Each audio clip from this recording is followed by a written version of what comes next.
Good morning students, welcome back to C++ class. In this class, I am going to explain you about control structures. Okay, this topic already I have explained in C programming also. Still you have this topic in C++.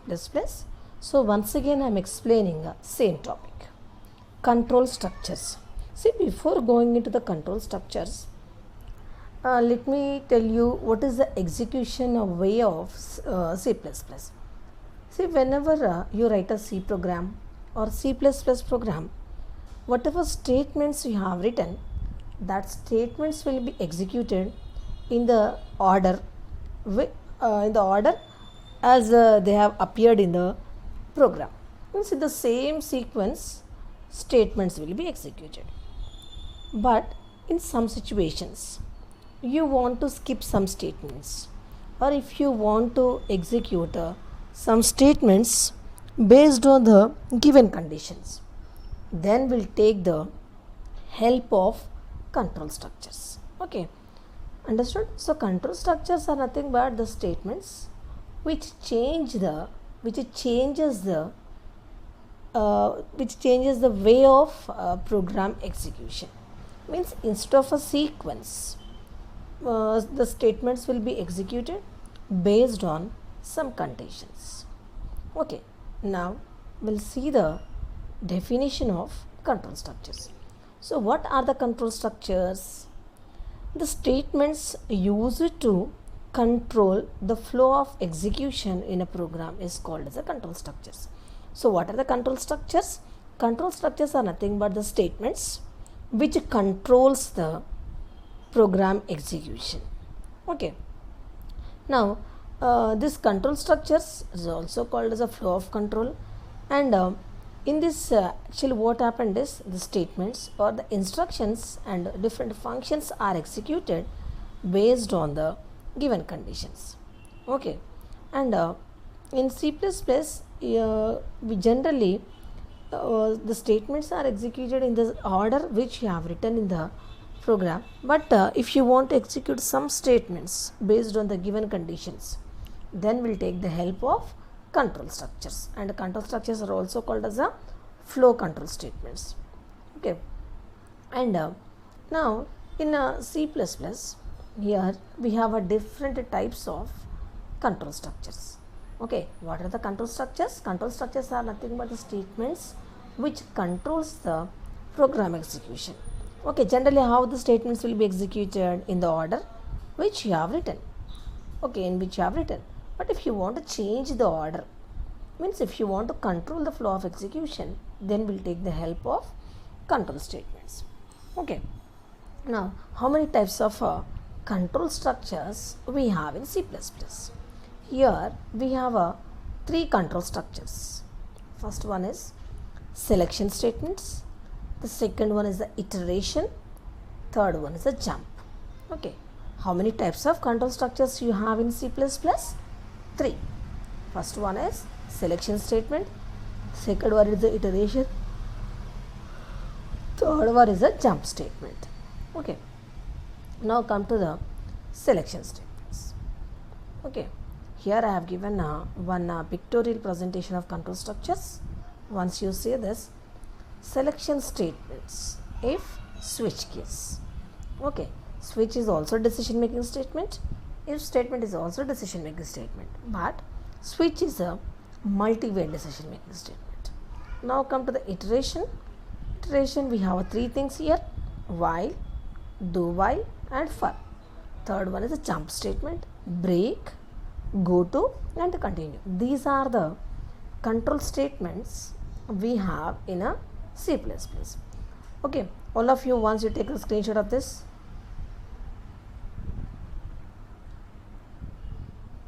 Now let me explain selection statements. Okay, selection statements are also called as a decision making statements or a conditional statements. Okay, so selection statements are also called as decision making statements and conditional statements. In selection statements, in what happened is we'll write one condition, and based on that condition result, the statements will be executed. Okay, See in the second point I have given, selection statements evaluate single or multiple test expressions which results either true or false. Example, if you are giving if A greater than B. A greater than B, if the condition is true, you will get a true. If A is less than B, you will get a false. So, two-way decision making statement. Okay. So, always in a selection statements, we will write a condition. If then that condition, from that condition, always will expect two results, either true or false. Based on that test result, block of statements will be executed. Okay, based on that condition result, the block of statements will be executed. Okay, so what are the selection statements? Selection statements are nothing but the statements which contains one condition, and that condition, from that condition we may get either true or false, and based on that condition results, a block of statements will be executed. Example, if you have given if A greater than B, print A, else print B. If A value is 20, B value is 5, example, then what happened? A value is printed because A value is greater than B, condition is true. So, if the condition is true, one block will be executed. If the condition is false, another block will be executed. So, based on the condition result, block of statements will be executed. Okay. Now, in C++, we have the following selection statements. You can see, first one is a if-else statement and the second one is a switch. Okay, if is also multi-way decision making statement, means you can implement more number of conditions. In switch also you can implement more number of conditions. Now we'll discuss first if-else statement, next switch statements. Okay, I hope you all understood selection statement. What are the selection statements? Selection statements are nothing but the statements which evaluates the conditions. If the condition is true, means based on the condition result, the block of statements will be executed. Now you see the if statement. In if statement, how the execution will be done, you see the picture. First, that diamond symbol is there, no, that indicates the decision condition, and that conditions, from that condition we may expect two results, either true or false. If it is true, condition is true, a statement 1 will be executed. If the condition is false, statement 2 will be executed. So your thing is, one condition is there, and based on that condition result, either true or false, the statements will be executed. Okay, now here we have a first one is the if statement. The if statements actually it is a decision making statement. Here we'll write the condition. If the condition is true, the true block will be executed, and in that block what you have written, it doesn't matter, even you can write your name also. Just it will check the condition. If the condition is true, in that block whatever statements are there, that will be executed. If the given condition is false, then in the false block whatever you have written, that will be executed. And what is that statement, what you have written in that statement, it doesn't matter, just it will check the condition. Based on the condition result, that particular blocks will be executed. Now you see the syntax. If is a keyword, expression is a relation expression, like a greater than B, A less than B, like that. Now if that is true, the true block will be executed. Okay, if that is true, the true block will be executed and statement X will be executed. But if the given condition is false, nothing will be executed. Why nothing will be executed here? Because I have not given else part. This is a simple if statement syntax. In the simple if statement syntax, you won't get the else part. When you come to the if else, then only you will get the else part. Here, if it is a simple if statement, you won't get the else part.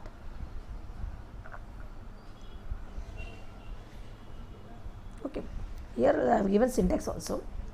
If is a keyword that contain expression or condition. Expression or condition means it is a relation expression, like A greater than B, A less than B, like that, which is enclosed within a parenthesis. Parenthesis means what? Your brackets.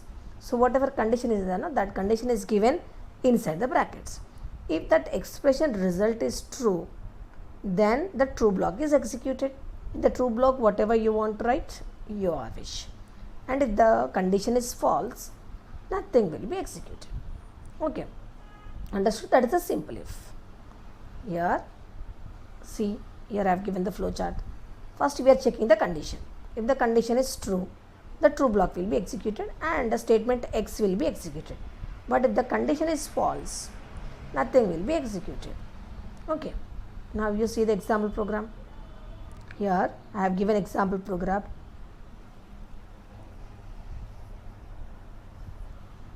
How many variables I have taken?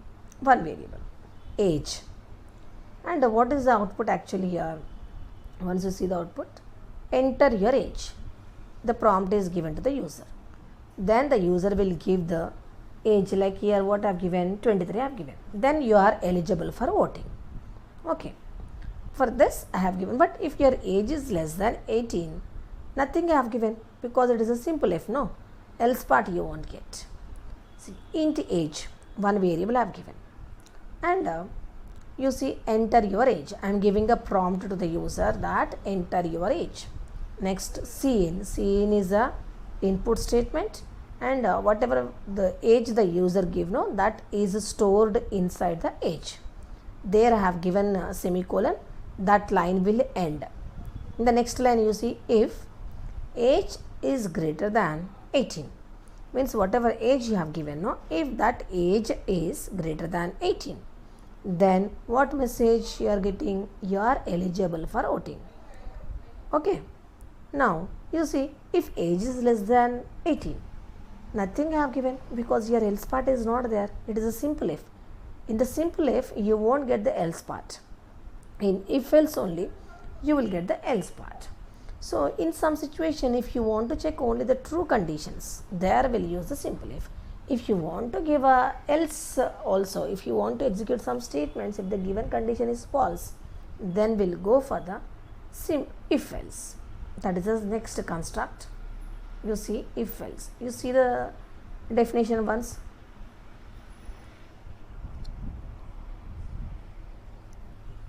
It is an extension of if. Okay, it is an extension of simple if because there is no else part. In this construct, I have given else part. In the above construct, we have seen the set of statements are executed if condition evaluates to true.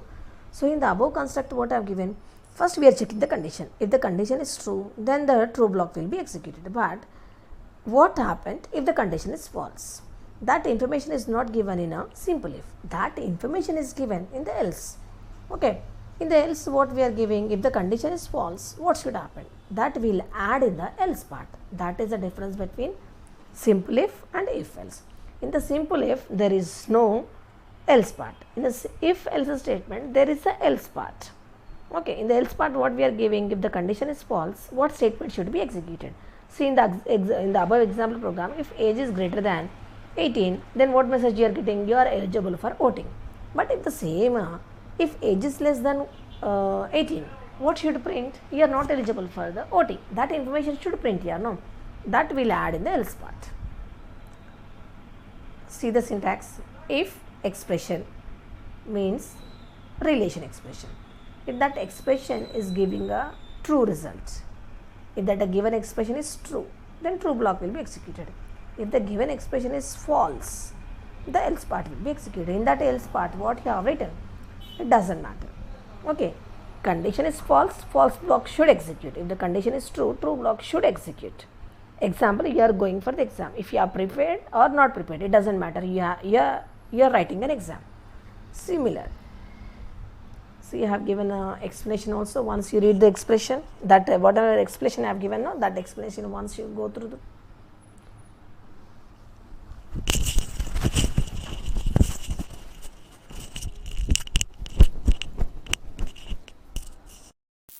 now after the expression, you see the explanation.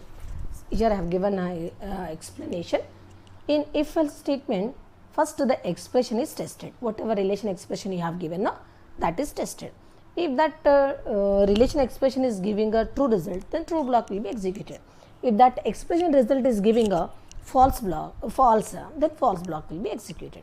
See here I have given one flow chart. First we are checking a condition. If the condition is true, the true block will be executed. If the condition is false, false block will be executed. Here what is a true block, what is a false block? See, if the condition is true, if age is greater than 18, then what you want to print? You are eligible for a voting. That is a true block. If age whatever you have given, that is less than 18, then false block will be executed. False block means what actually? You are not eligible for a voting. That information I want to print. Okay. Now if both the conditions are false, then you can execute the statement X. Now that explanation only I have given here. Now I will explain with the program once you see. Same example program you can write whatever I have given now. For a simple if means if your age is less than 18, what you have to print. If your age is greater than 18, what you have to print. That or same example program you can write for a if else also. Okay. Now see the example program. Actually here what is the program you see? To find whether the given number is a even number or odd number. How will you check whether the given number is a even number or odd number? If number is divisible by 2 and the remainder is 0, then that is a even number. If the number is divisible by 2 and you are getting a remainder it is a greater than 0, then that number is a odd number. Okay. So here how many values we need? We need a one number, means whatever to whichever number you want to find the remainder, that number you have to give. And the remainder is a variable which stores the remainder. Okay. So you see the program here. Cout, enter a number. I will give the prompt to the user, enter any number, then the user will give the number. That information will be stored in a num variable. Num is a variable here, that whatever the user gives, that information is stored in num.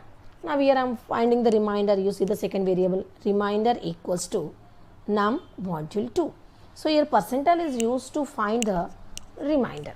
So whatever remainder you are getting when you divide a number, a user given number with 2, that is stored inside the remainder. Example, I have given a 20. 20 percentile to what is the remainder? 0. That 0 is stored inside the remainder. Now we are checking condition. Here you have a if and else. If remainder equals to 0, REM equals to 0. What it means? If the remainder equals to 0, what it means? It is an even number. Else, you see the output statement here. See here, what output I have given? Else, it is an odd number. The given number is a odd. If the remainder is 0, that is an even number. If the remainder is not 0, that is an odd number. Else part I have given, no? So that is only the extension to the previous if. In else part what will give? If the condition is false, what statements you want to execute, that information will give inside the else part. See, so explanation I have given. Enter the number. What I have given? 10. If the number is 10 and if that number is divided by 2 and if you are getting a remainder 0, if 10 is divided with the 2, obviously you will get the remainder 0. So 10 is a even. Else you change the number and you check it. Understood? Now see the nested if. What is the nested? Nested means what? One inside another. Okay. So here nested if means we are writing a one if condition inside another if condition. See, I am checking if a student passed in M1, then we are checking a M2. So we are writing M2 inside the M1. No, M2 is called as a nested if. Okay, if the student is passing M1 and checking a M2. So M2 is writing inside the M1. So that is why M2 is called as a inner condition and M1 is called as a outer condition.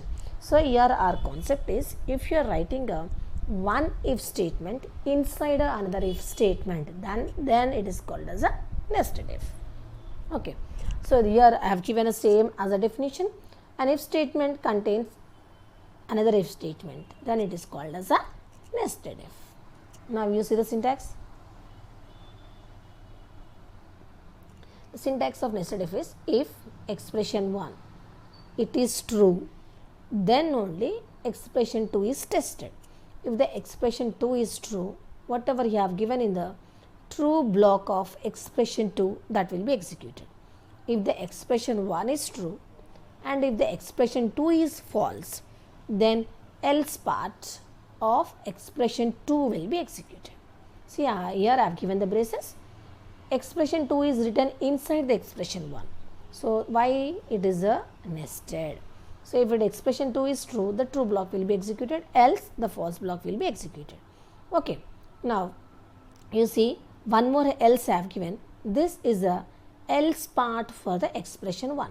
See example, expression 1 is false. Then what happened? Expression 2 is not tested. Else part should execute, no? That is nothing but the else. Body of else part I have given, no? That will be executed. So, here we are writing expression 2 inside the expression 1. So, here how the statements will be executed? Here first expression 1 is tested. If the expression 1 is true, then only we will go for the expression 2. If the expression 1 is true, expression 2 is true, then true part statement will be executed, else false part statement will be executed, because when the inner condition is over, no, then only will come for the outer condition. So, it is the inner condition is also if statement, so it should have a one true block and one false block. Now, expression 1, where is the else part? This is the else part, body of else part. This is the else part for a expression 1. Now, you see the flow chart here. First condition 1. If it is true, what we are doing? We are checking the second condition. If the condition 2 is true, then statement 2 will be executed, else statement 1 will be executed. Now, you see the condition 1. If the condition 1 is false, then statement 3 will be executed. Okay. So, this is nested if. In nested if, what we will do is, we will write one if statement inside another if statement. So, if statement means it is actually, it is a two-way decision making statement, it should have a two path, one is a true and the second one is a false.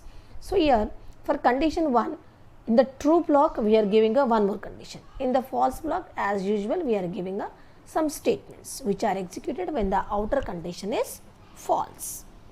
Now, you see the example program. Here I have given example program based on a if else. Int a equals to 25. What is the a value? 25. Now, you see the condition. If a value is less than 100, condition is true, then only we are checking a second condition. If a value is less than 50, then what we are printing? A is less than 50. Example, suppose here a value is 125. Then what happened? At least first outer condition itself is failed. So, we won't enter into the second condition. Understood? Now, you see here I have given one more if. If a is greater than 50, then see out a is greater than 50. This is a nested if of 50. See, first a is less than 100, that is the outer condition, first condition. Now, if a is less than 50, that is the inner condition. Inside the inner condition, I have given one more if condition, that is a is greater than 50, that is the else part of second condition. So, this is your output, a is less than 50. Okay. So, here only you need to remember is two condition, a minimum two conditions should be there. I am writing one condition inside another condition. Okay. I am writing a is less than 50 inside the a is less than 100. Okay. Now, a is less than 50. What is the true block for this? A is less than 50. And what is the false block? False block is a is greater than 50. In the false block also you can implement more conditions. Okay. So, this is about simple if else, nested if. And one more construct is there in a if else ladder, that we will discuss tomorrow. Okay. Once you execute these programs at home, if you have any doubt you can call me, I will explain. Okay. So, here what is the decision making selection statements? Selection statements are used to execute statements based on the condition. Means if the condition is true, the true blocks will be executed. If the condition is false, the false block will be executed. Okay. So, how many selection control structures we have, selection statements we have? First one is the if and the second one is the switch. Okay, in if also we have a different types of if. 4 types of ifs we have. First one is a simple if, the second one is a if else, third one is a nested if, and the fourth one is a if else ladder. That I have not explained. In the next class I will explain. In simple if, what we do is just we will check the true condition. If the condition is true, what should happen? In if else, it is an extension of the simple if. Here we will add the else part. If the given condition is false, then what should happen? That information will give inside the if else. In nested if, what will give? In a nested if, we will write a more number of conditions, but we will write one condition inside another condition. So in nested if, what happened is, if the outer condition is true, then only we will check the inner condition. If the outer condition is false, we won't check the inner condition. Okay, so if you want to check the inner condition, what is the condition? Outer condition should be true. Okay, then only we will go for the inner condition. And if it is a decision making statements, it should have a true block and the false block. Okay, so you should give statements. If the condition is true, what should happen? And you should give the false block also. If the condition is false, what should happen? Okay, that information you should give. Okay, now else if ladder and a switch statement will continue in the next class.